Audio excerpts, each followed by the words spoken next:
Hi everyone, welcome to another episode of Matrix Moments. We have Avnish with us. This time we're going to discuss something which is very topical, something that's getting discussed in a bunch of boardrooms as we speak, as well as sidebar conversations. And Avi and I were chatting and we thought that let's sort of discuss the elephant in the room more openly and talk about corporate governance. Avnish, as we all know, right, the last 18 to 24 months have been like phenomenal for the Indian startup ecosystem. We have seen so many great founders, both first time and repeat startup, so many interesting businesses getting built, companies going public for the first time, so many global investors investing in India for the first time, and so many companies sort of becoming super large, right? And which is why we are super bullish and proud of sort of the digital nation building that's happening. Amongst all of that, it seems that corporate governance somehow has not gotten as much amount of importance and focus as it should have been as companies have grown up, right? And we have seen at least now a few instances where probably in large companies, corporate governance practices were not probably up to the mark. So would love to probably begin with why now? Why are we hearing about issues now? Why you have been in this industry for 15 years? Have you seen this in the past, or you are hearing this for the first time? And is there a why now to it? I resent the comment on 15 years because it gives away my age. But thank you for having me, Dada. Appreciate it. And I keep calling him Dada even though he doesn't want to be called that. So why is it being brought up now? So first of all, corporate governance should not be a topic of discussion. It should be hygiene. And you mentioned that it's being, and you said two things. One, that it's being discussed, and second, that it's the elephant in the room. I actually don't think it's being discussed enough. And I think it's and I'm glad, we've been discussing it at Matrix, and I'm glad you came up with this topic. So why now? Because hygiene is something you notice when it's missing, and it's missing. And that's a problem, right? And it's a little bit, we'll come to, how we all feel about this going forward. But that, like you said, the traction of the businesses has been unbelievable. And therefore, one is hoping it's all great, but then we started seeing some of the news. I'll give one other perspective, Dada, which is, look, what is the biggest driver of what's going on in our digital businesses? Net, thanks to COVID, thanks to Geo, thanks to GST, UPI, all of that, it is digitization of the economy. Bad behaviors have also got digitized, and that's the problem, right? So we know the well-known tycoons who have run away from the country. I used to joke actually with my industrialist friends that any bank debt on your balance sheet is promoter's equity, because they have basically siphoned it off. And so all of that is starting to happen. So we should not be surprised. That doesn't mean that that's okay, that it is happening, right? The other piece I would say, crazy year of value creation brought in some bad behaviors, potentially even at the investors part, which we'll talk about. Net, they got caught, right? There are stakeholders involved. When a company is private, the stakeholders are founder, investor, largely, maybe employees also. But government is also a stakeholder. Yeah. And actually this time the government has caught some of them, right? Yeah. So I think that's the driver of the negativity. Also because there is a little bit of, when companies are doing well, the digital companies say, don't look at our valuations. We are transforming the world. Yeah. It comes with a responsibility. You're not transforming if you're going to do the same practices. So I think some of the negativity and shock, including for us, has been that we expected better. But just because we expect better doesn't mean we don't have to put in the checks and balances for what may not work out well, right? So I think that's the net. I will tell you, the narrative is getting mixed up. Corporate governance and fraud are very different things. Fraud is fraud. I've actually noted down the definition. It says wrongful or criminal deception for personal or financial gain. This is the dictionary reputation. Corporate governance is actually how a company is run and for whom, right? So what is happening, sadly, because this is actually not the right way, fraud should not lead to better corporate governance. Corporate governance is something we should aspire to and do it anyway, not because of something has gone bad or wrong in the market, right? That's where I feel a little bit disappointed and sad that the right narrative has come because of the wrong trigger, right? So that worries me. Also, just to clarify on that, right, a company with great corporate governance can still have fraud. But a company with fraud, and especially if it's widespread, likely didn't have good corporate governance. So I would like to actually separate these two. I think both are relevant and both are happening, but we should also spend time talking about corporate governance. It's just stepping back, we've just all seen the news that Elon Musk has bought a big stake in Twitter.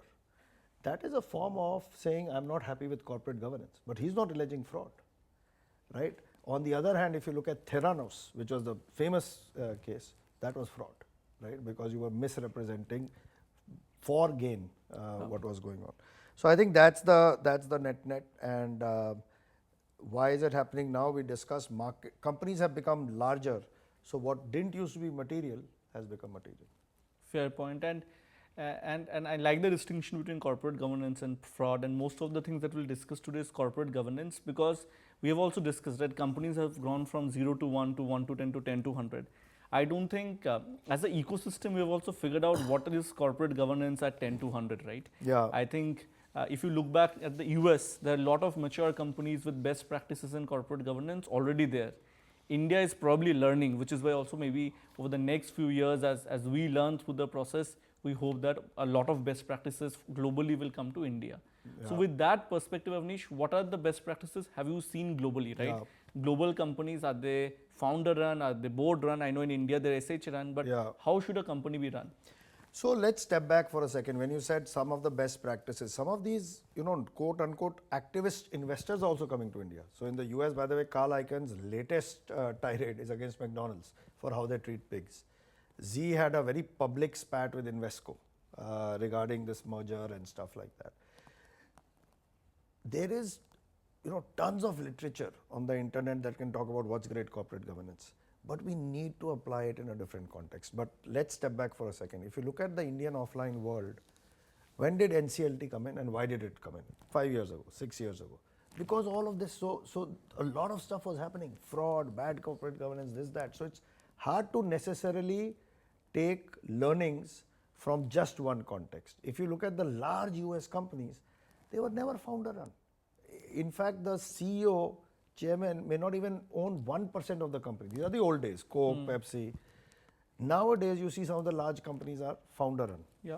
So, a lot of different types of context, because in those, you sometimes have questionable corporate governance practices. Founders have super voting shares. Terrible idea for corporate governance, right? But also here we do that now. So, if you ask me, there's no black and white answer. I think it is important to keep context in mind. Like you said, Indian companies are run by founders. Board is meant to be an oversight mechanism, but largely is not. SHA is the oversight mechanism. If you ask me, having been a founder, what kind of company I would run, I would also probably in my initial days like it like that. I don't want too much oversight. Yeah. I would say, boss, तेरे को क्या पता है, मैं क्या बना रहा हूँ, all of that. Don't give me gyan. Right? That would have been the. That's okay. What, to your point, 0 to 1, 1 to 10 and 10 to 1, that's where I think we have gone wrong. What has happened is we have gone from 0 to 10 very fast. And then the 10 to infinity, hopefully, journey is happening. And the normal checks and balances we would have put in, and in the 1 to 10 stage, we have forgotten to put in. And to me, as a founder, I would have probably woken up to that and said, you know what? This run fast and break things is going to break my own company. Yeah.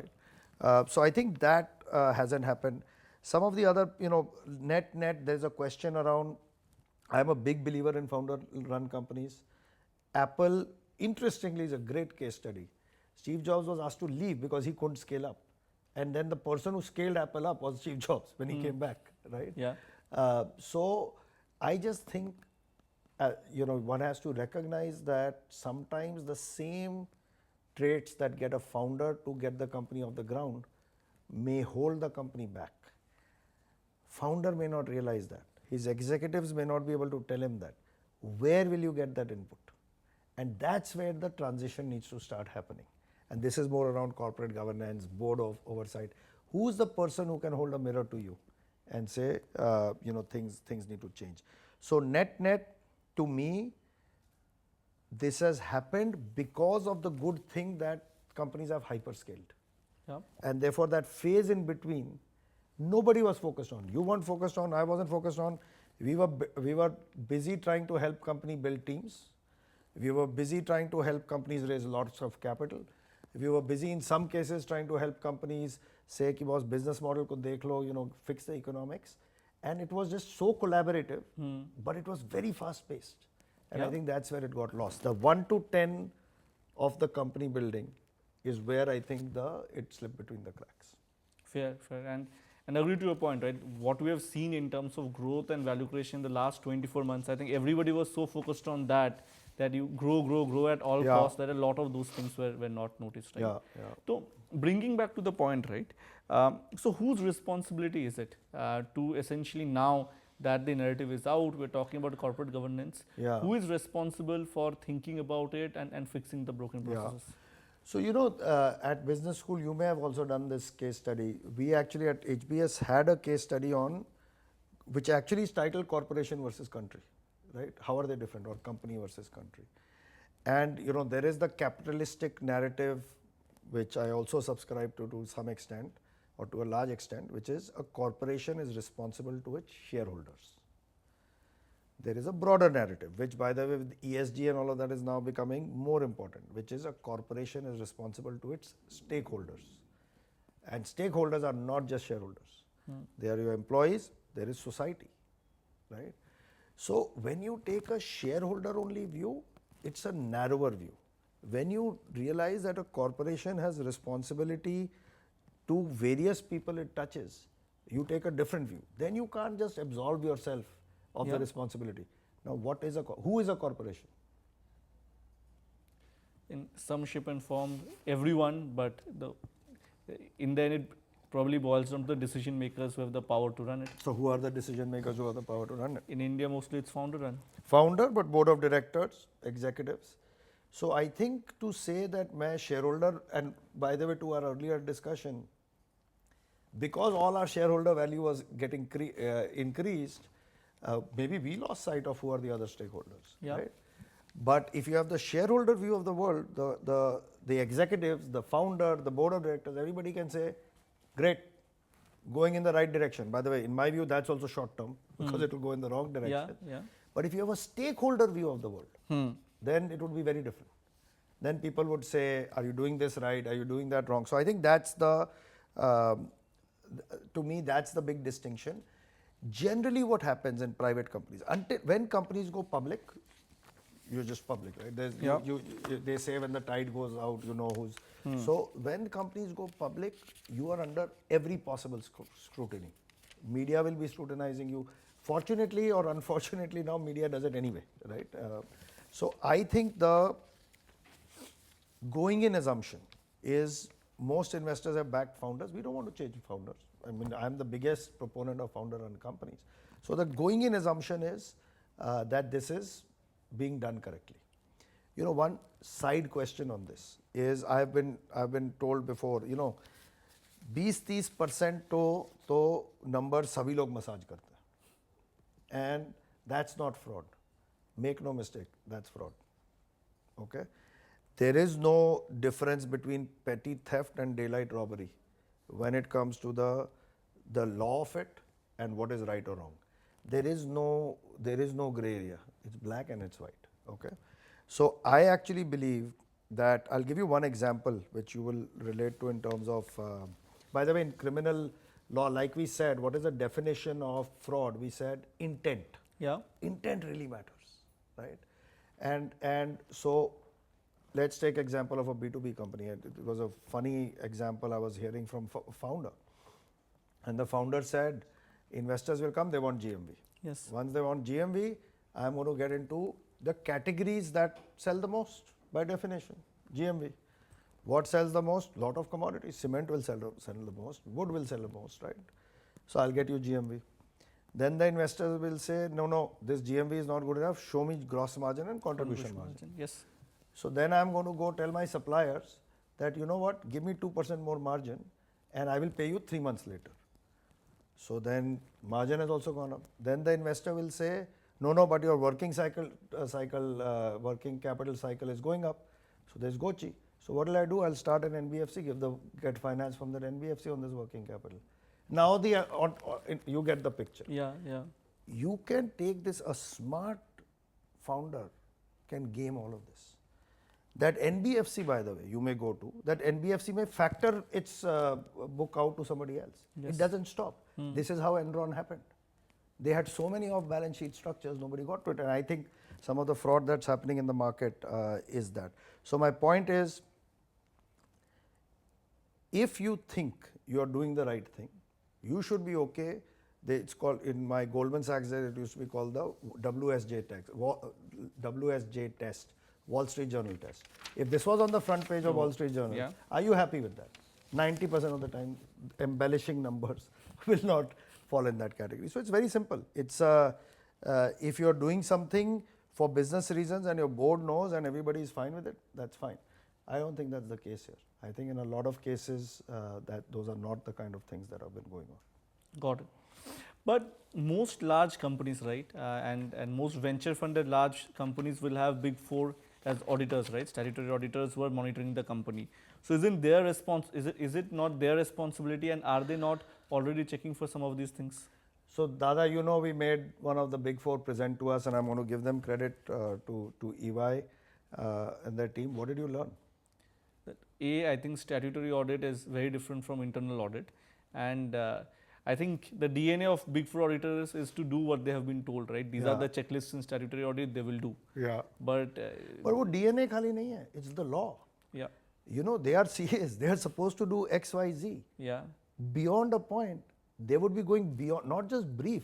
It's not that they are not supposed to do that. You're not supposed to go inside things you're not supposed to go, right? Huge learning for me. Because I used to have the same view. Ki was KPMG, Big Four, EY, Deloitte, and सबसे audit हो गया. It's all. No, they are not checking for any. So what were the practices we heard? We have put some of them down here. But what were the various types of practices we heard were happening in companies? So before going there, I think for our viewers, right, I think when a Big Four does a statutory audit, you are essentially checking the income statement, the balance sheet, and the cash flow. Financial statement. Financial statement. As per whichever standard. Yeah. GAAP or IPRS or whatever, right? IFRS, But what you will never check, obviously, is if you are claiming this is the MAU or DAO or these are the number of users. Are they, for example, real? If it is, you are looking at the cash flow statement, you will never check where is the cash going to. Are there third-party related or related transactions, right? So, lot of nuances to it. Are you sort of funneling in money out of the company and funneling it back? Money, and it could be siphoned either back into the company or into the promoter, right? Yeah. So, either it's fraud or you are essentially increasing revenue or GMV by siphoning the money, right? So that remember, either way it's fraud. Yeah, but different use cases and to different means. Yeah. But there are a lot of things which the Big Four will never sort of go and audit because they were never told to. Yeah. They were never told to by the way, I don't know, you may have been too young at the time of the Satyam fiasco. But I remember, and technically I may not be absolutely correct, but directionally I know it's correct. That was discovered that resulted in a practice of actually verifying bank cash flow statements. Until then they didn't used to. Because cash flow in and out. Then have you heard of Metas infrastructure? No, I have not. What is the what do you think is the correlation between Satyam and Metas? Metas is Satyam spelled the other way around. Oh, wow. And that was the same promoters. Wow. Okay. And Satyam was paying Metas infrastructure. I mean, it's crazy the kind of stuff that happens, right? So you have to get into this level of detail. So, bots for traffic, downloads, ratings, Bangladesh click farms. Today I heard there's a big click farm in NCR which does all of this where people are being paid 1 rupee. So even the app downloads, even the app ratings, they're all fake, or a lot of them can be fake.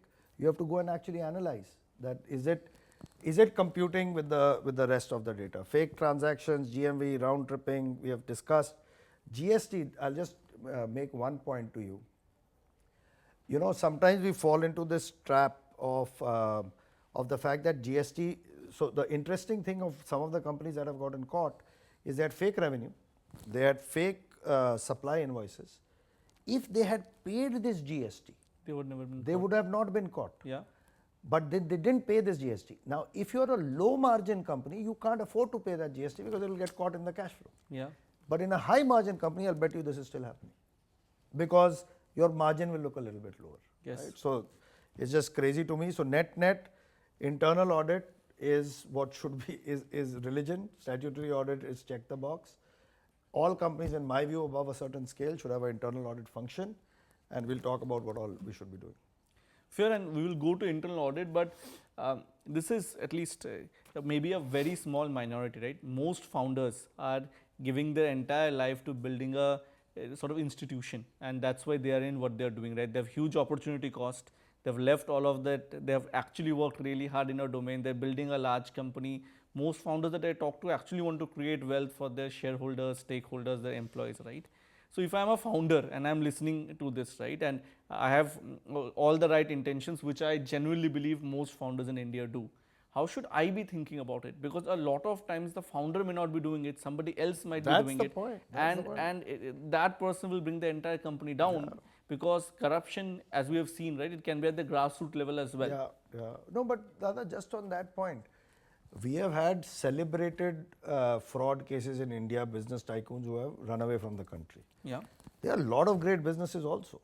But look at the impact that fraud does, right? So I actually believe that 2-3 points. First of all, I completely agree with you. In my view, it's hard to put a percentage, but it's north of 90%, which is people are doing the right thing and the companies are being run the right way. It may be 95 to 98% where founders have the right intent, but I can't guarantee that fraud is not happening in that company. It's happened in our companies under their noses, without them knowing, right? So some of this the founder should be thinking, first of all, I am here for value creation. This stuff happens and this happens. So what are my checks and balances? We've had multiple situations where this has happened.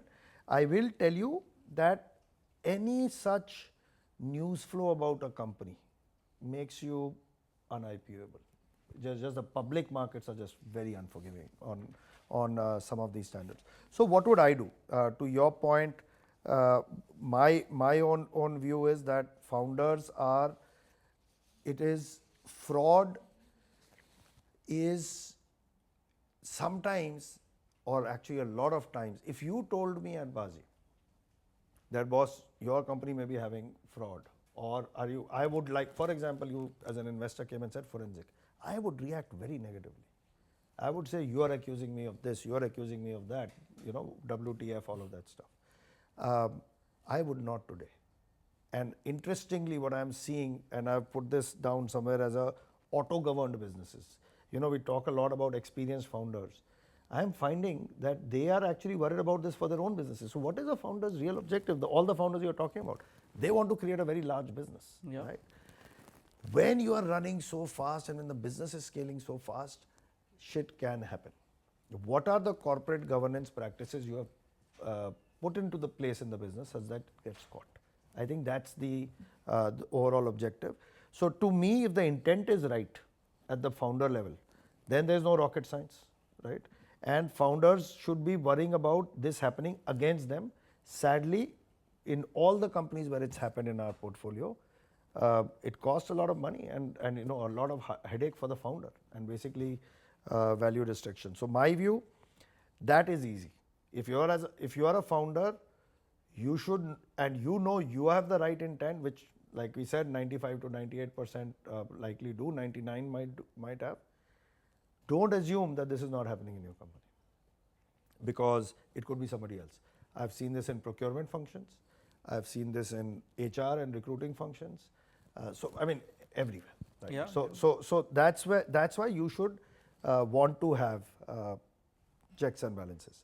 I will tell you what we discussed before a little bit, and I don't know if you've watched that. There's a series on Theranos also now out. And I can't comment on her. There's a lot, it's a celebrated case, and she's been convicted. But it sounded like it was always the right intent. And then the right intent, at some stage, when a product failure happened or the value creation speed and pressure was too high, what may not even have felt fraud, might have felt embellishment became fraud, right? This is a trap I think founders can fall into. They can fall into a trap where you have seen such value creation, you have set yourself up, because one round after another round after another round, you may discover something wrong with the business. Are you going to acknowledge it? Not fraud. You may just discover unit economics nahi ho raha hai. So you have gone on this trajectory, and there I would just give my personal mentoring advice. Suck it up, and I have seen founders do that. This is not going to work. This is not scaling. I'm going to slow it down. That embarrassment potentially, that recognition to say maybe I need to slow down. I think that's where I worry actually that things may not go in that direction. Their corporate governance is not going to help you. Yeah. It has to be your own intent. कि अगर मेरे को value creation करना है तो ठीक से करना है. And which is where a lot of these new founders and the founders we meet, everybody wants to go public. To me, that's awesome.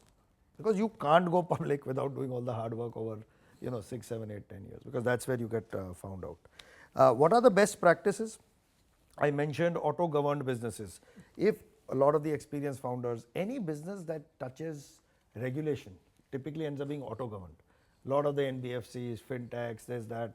Of business, I think, needs credit rating, so it has to be auto-governed and stuff like that. I know that in some of our businesses, in one case, an incoming investor didn't ask for a DD. But the founder said it's important to me. Now, that DD, maybe the scope should get expanded, but that's just a great way to think about it. Right? Yeah. And I'll give credit to Pharma actually overall in that regard, but a bunch of these auto-governed businesses. What are the best practices? Set up audit committee, internal audit, scope needs to be agreed with the board and key investors. This is important. CFO and finance head has to report into the audit committee. When CFO and finance head presents the findings, it is without typically the CEO in the room. This is what public companies do. And then the audit committee is supposed to present those findings to the board. How many of our companies are doing that? Very few. Yeah, no, there are some. Again, they are auto-governed. Yeah, they auto-governed. But how much, but anyway, net, I'm not an expert in this. There's enough literature out there. But internal audit committee, compensation committee, and having a closed door, ability to have a closed door discussion amongst the key constituents without the company executives. I think this is ABC of corporate governance. And I also think, Avnish, to the point, it's also how you build your culture. For example, in one of our other portfolio companies, the founders come from ITC, right? Where they have learned all the right corporate governance practices. And it's a fairly early Series A, Series B stage company. On their offsite, they had a 1 hour session on that you are in a business where all of your procurement heads. Yeah. At all points in time, every day you will do transactions which are higher than a monthly salary. Yeah. This is what you should do. This is off business. No, this is not off business. This is WeGrow. But this is what you should do. And this is what we followed at ITC. And in ITC, even if you had one fake food bill, you were done, right? And I think it's a great point. Actually, I didn't mention it here, but the other big piece is just the culture and the value system.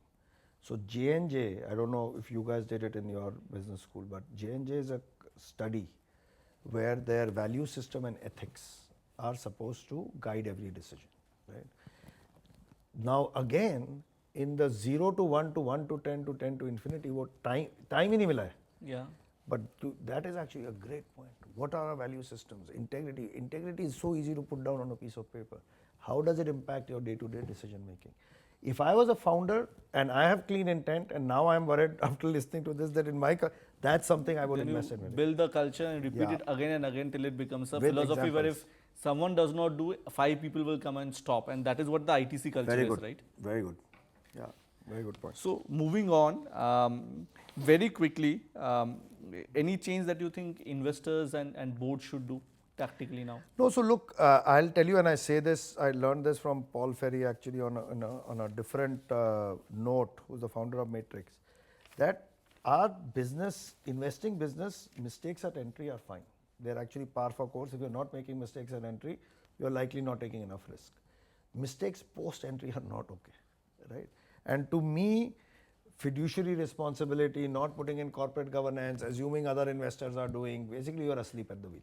To me, if somebody is an investor in a company and under their watch some of this stuff is happening, they should be taking a serious relook at their practices. So I think that's on the investor side. Second, some of the practices that were happening in the market. There was serious FOMO. Until that FOMO hopefully has gone away now, people would be offering up speed of closing and lack of diligence as their edge to winning the deal. Yeah. I mean, how much worse that can it get? And whose money are you? Is it your own money? I mean, in some cases, they are big investors in their own funds, right? So I think that has to change.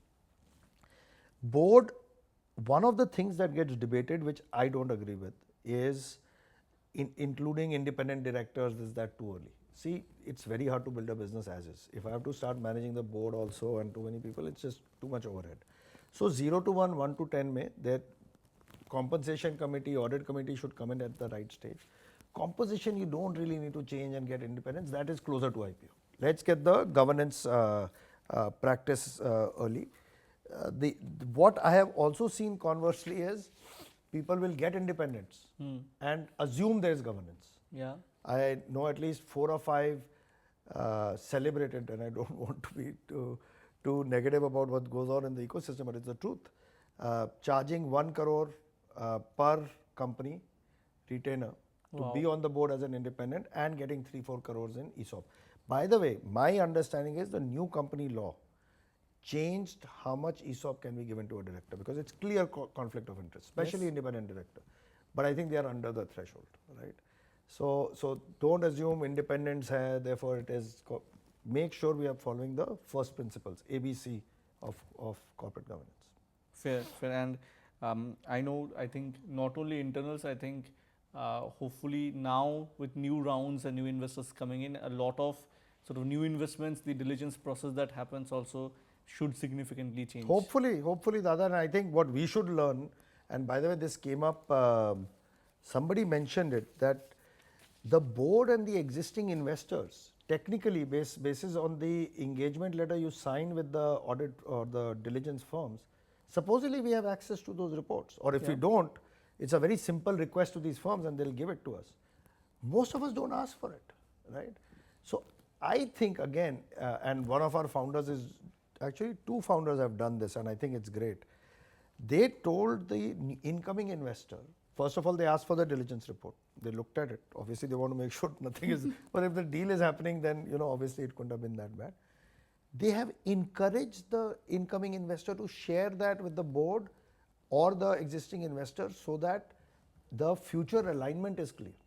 I think that's a great practice, right? So I think that should also happen. We should be doing it.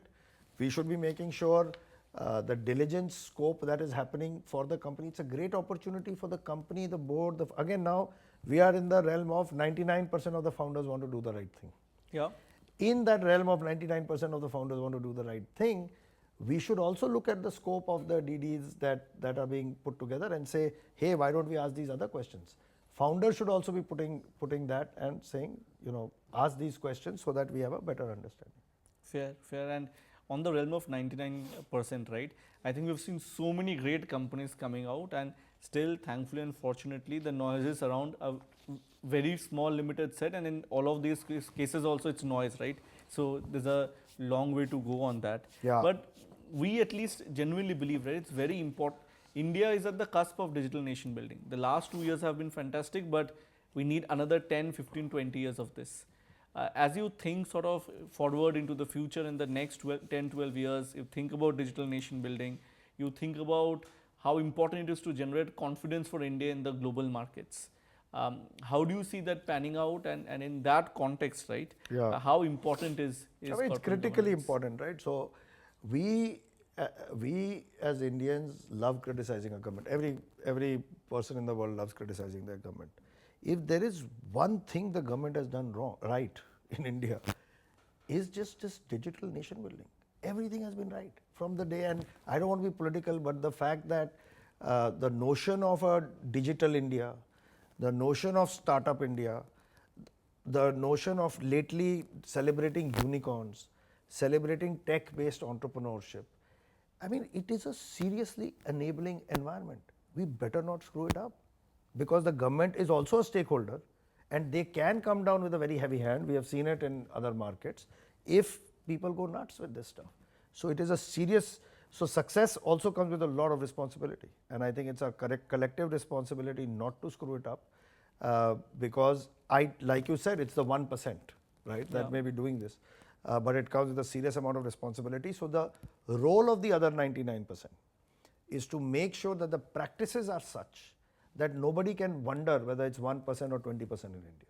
It should be clear that it's 1% because that 1% will be there. And if somebody wants to commit, something like that, it's not avoidable. But I would say that's the net. Great success.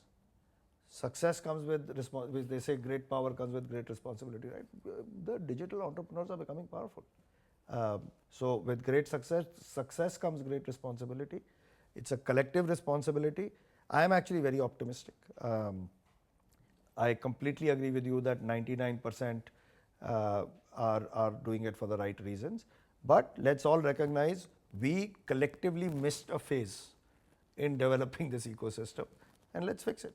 It's not late at all. Starting with fiscal year 22 results. Great, fantastic, Avnish.